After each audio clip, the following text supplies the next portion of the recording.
प्यारे दोस्तों, पाकिस्तान ने एक लाहे अमल तैयार किया है कि भारत की रोज रोज की रेशा दवाइयों को खत्म करने के लिए कोई ठोस पॉलिसी बनाई जाए ताकि ये रोज की कल खत्म हो सके।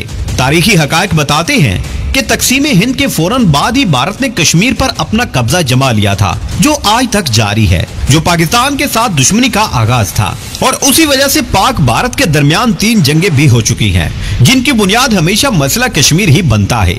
और इन दिनों भी जो खबरें आ रही हैं कि मोदी इस बार भी एक जंग मुसल्लत करने के इरादे लिए बैठा है, लेकिन अगर ये जंग हुई तो शायद फैसला कुन जंग हो और इसके बाद भारत की टांगे हमेशा के लिए तोड़ दी जाएंगी।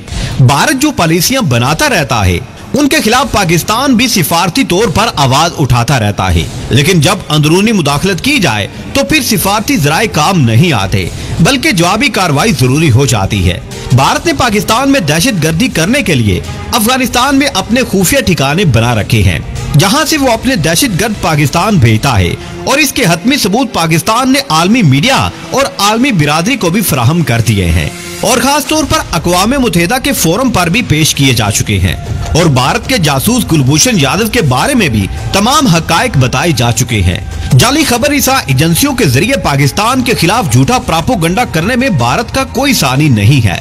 इस तरह की सैकड़ों घिनौनी साजिशों को पाकिस्तान बेनकाब कर चुका है, जो भारत ने पाकिस्तान के खिलाफ तैयार की थी। लेकिन भारत की ढिठाई की दाद दीजिए कि वो इन तमाम हकायक के जाहिर होने के बावजूद अपने परों पर पानी नहीं पड़ने देता और ऐसा मासूम बन जाता है जैसे ये एक बच्चा है। पाक पुलिस के मुअज़्ज़ज़ दोस्तों, तारीख की हर दास्तान जो भारत से जुड़ी हो उसमें आपको दहशतगर्दी का उनसर नुमाया दिखाई देगा और किसी एक जगह भी आपको अमन का पैगाम देता हुआ भारत नहीं मिलेगा। लेकिन पाकिस्तान का रवैया हमेशा से दोस्ताना रहा है। आपको अभिनंदन वाला वाकया भूला नहीं होगा, जब वो पाकिस्तान की अस्करी कुव्वतों ने गिरफ्तार किया तो कितनी इज्जत के साथ उसे वापस भेज दिया गया। भारत के बारे में तो यही कहा जा सकता है कि शर्म तुमको मगर आती नहीं है। नाज़रीन, अब भारत ने एक और मंसूबा बनाया है जिससे दुनिया ने भी इम्कानी तौर पर तस्लीम कर लिया है कि भारत अपने मुल्क में ही खुद साख्ता दहशतगर्दी की कार्रवाई करके इसका इल्जाम पाकिस्तान पर लगाकर और कोई बहाना तराश कर एक जंग पाकिस्तान पर मुसल्लत करने का इरादा रखता है। इससे कबल भी इसने हाल ही में गुरदासपुर के मकाम पर एक सर्जिकल स्ट्राइक करके अपनी नाकाम कोशिश की। खबरें बता रही हैं कि इस दफा भारत के अज़ाइम खतरनाक हद तक मशकूक हैं, लेकिन शायद वो ये भूल बैठा है कि पाकिस्तान की अस्करी क़यादत ने भारत को बार बार मुतनब्बे किया है कि अगर इसने कोई ऐसी वैसी हरकत पाकिस्तान के खिलाफ की तो इसे दिन में तारे दिखा दिए जाएंगे, फिर न कहना हमें खबर न हुई। इस दफा पाकिस्तान दिफाई पॉलिसी को इस्तेमाल नहीं करेगा, बल्कि अब मुंह तोड़ जवाबी कार्रवाई की जाएगी।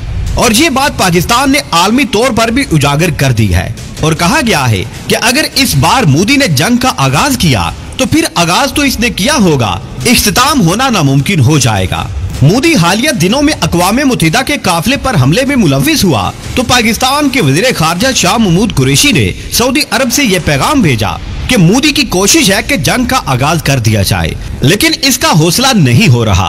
वो सिर्फ अपने हलीफों की तरफ से ग्रीन सिग्नल का मुंतजिर है।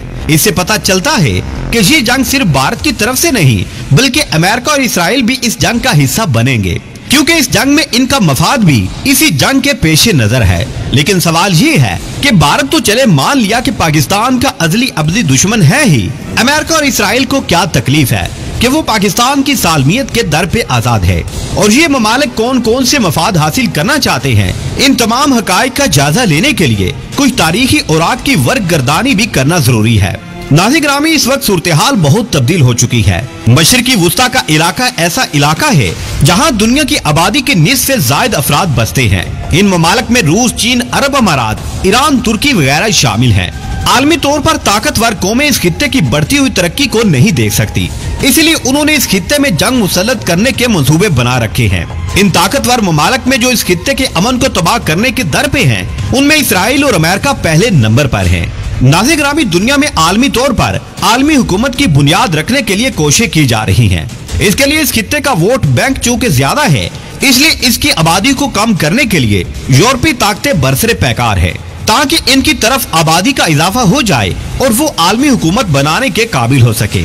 आबादी के कम करने के मंसूबे के साथ साथ इस खित्ते के अमन को भी दाव पर लगाने की कोशिशें भी जेरे गौर हैं। और चूंकि आलमी हुकूमत का क़याम इसी दहाई में होने की तवक्को है, इसीलिए ये कोशिशें और भी तेज कर दी गई हैं। बस इम्कानी तौर पर कहा जा सकता है कि इस खित्ते के लिए आने वाले 10 साल इंतहाई अहम भी हैं और खतरनाक भी। खतरनाक इसलिए कि एक बड़ी जंग इस खित्ते में मुसल्लत करने की तैयारियां इम्कानी हद तक मुकम्मल हो चुकी हैं। ये भी कहा जा रहा है कि इस दहाई में जल्जले और दूसरी वबाएं भी तेजी से फैलेंगी, जिनकी इब्तिदा कोरोना से हो चुकी है।